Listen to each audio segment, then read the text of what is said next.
can choose our attitudes. We can choose to be courageous. We can step forward. We can choose to have clarity. The confidence you have equals the quality of your life. And it's not something you're born with. It's not a special thing that you just have or you don't. It's a skill. And the funniest and most ironic way to get more confidence is to... My wife says this intro sounds like a conspiracy mystery. So I'll stop that voice and I'll just tell you, this show is here to give you some cinematic fuel, tools, and excitement so you can stop drifting and start directing your life better than any movie. Welcome to the party, pal. I'm Tony Soriano. I'm your host. This is Direct Your Life to make your life fun, full of zest, energy, and enthusiasm towards what matters to you. All right, if you're watching on YouTube, here's my new set. I'm still tweaking it, but it feels nice to have a great space.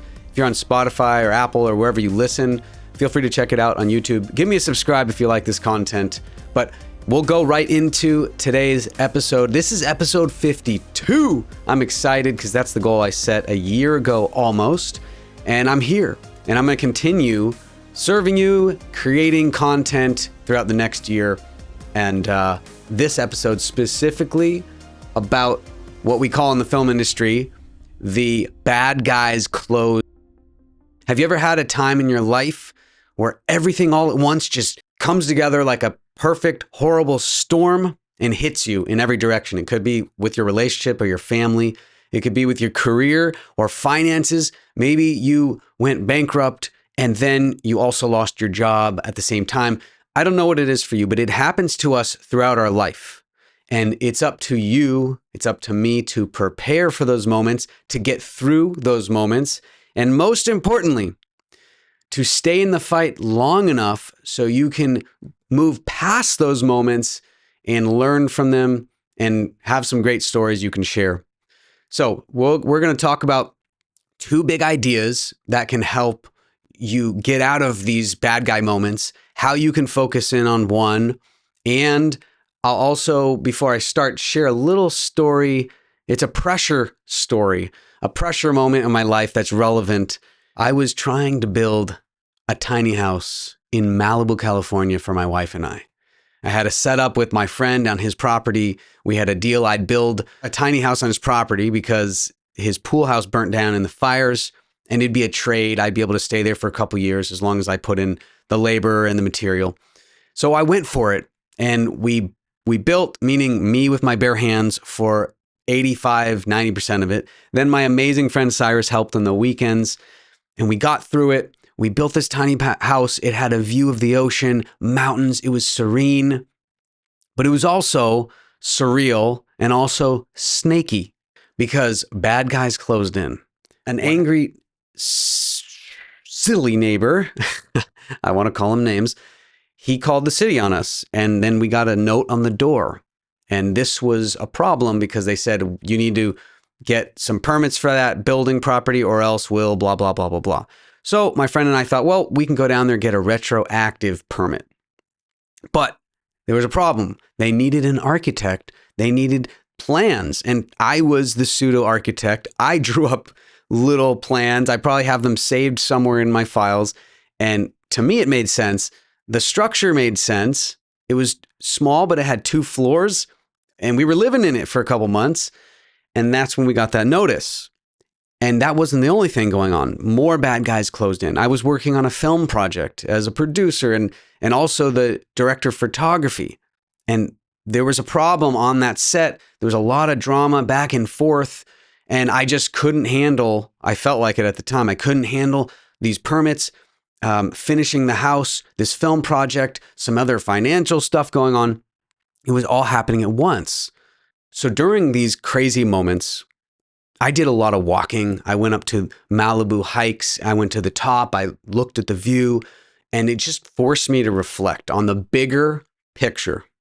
I'm a film director, and whenever I make a film or a short project, even a commercial, I'm thinking big picture, like how does this look from bird's eye view?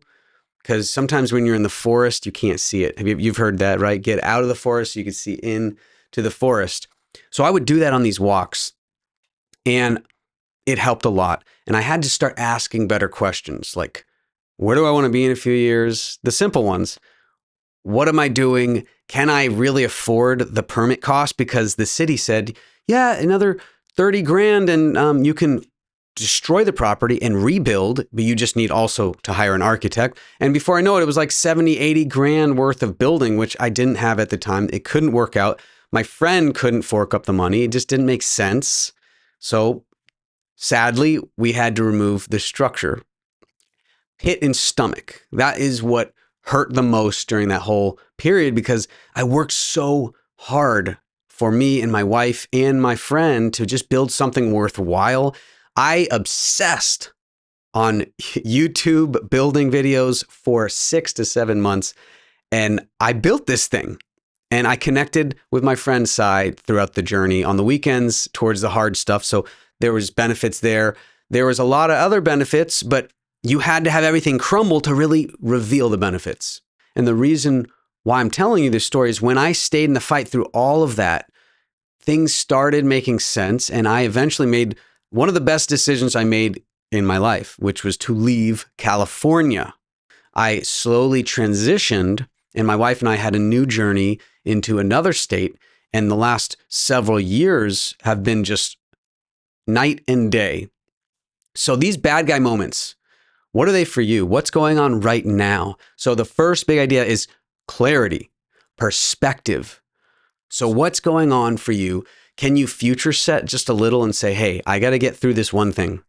And when I do, new things are going to reveal, but I have to be open to seeing that. I can't be closed off. I can't go in the corner. I can't just ignore it and pretend it doesn't exist. That's awareness. That's clarity. Now, how do you apply the answers you get when you have some clarity?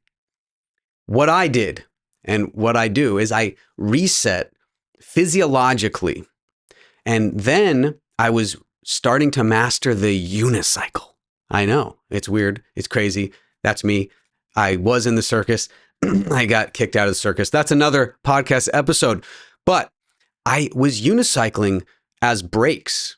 And when you're unicycling, you're balancing so much that you can't think about your problems.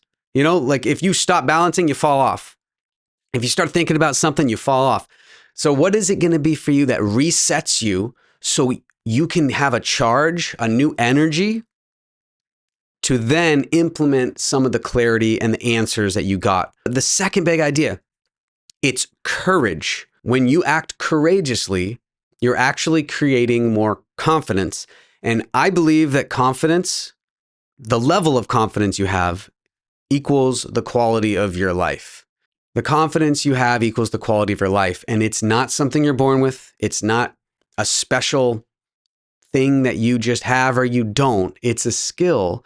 And the funniest and most ironic way to get more confidence is to act, to step forward, to take action. So courage equals confidence. You have to have courage. And part of courage is asking other questions like, what am I missing here? But even more importantly, ask someone you trust, a family member, a friend. Hey, buddy, what's my blind spot here? What am I missing? If I did that at the beginning of the build, if I would have just asked like a family member I trusted or a friend, hey, what am I missing? Before I start, like, what am I missing? I know what my one friend, Shane, would have said. He was in the real estate business. He would have said, well, make sure you have all your permits squared away, check with the city because it could not be worth your time. But I, being the old Tony, I was like, oh, let me just surprise people and they'll see, wow, he's living in Malibu. He's got a cool, interesting house there. Wow, how'd that happen? And that was probably part ego saying, I can get away with this and I don't have to tell anyone. I don't have to get a permit. That's not the way to live. It didn't work for me during that time. Now, of course, I learned a lot. I told you that. But that is part of courage, stepping forward and asking others to check your blind spots. Quick pause. If this resonated with you, I invite you to join the Direct Your Life newsletter. It's free. It comes to your inbox every week with behind-the-scenes lessons, exclusive content, and other free tools designed to make your life better than any movie go to tonysoriano.com/newsletter. And now back to the episode. Here's a quick challenge for you. I did this years ago and it helped so much, and I'll be doing it again very soon. I actually emailed a list to one of my close friends, and the list consisted of things like, hey, this is what's going on in my life. This is what I'm after. This is what I'm about right now.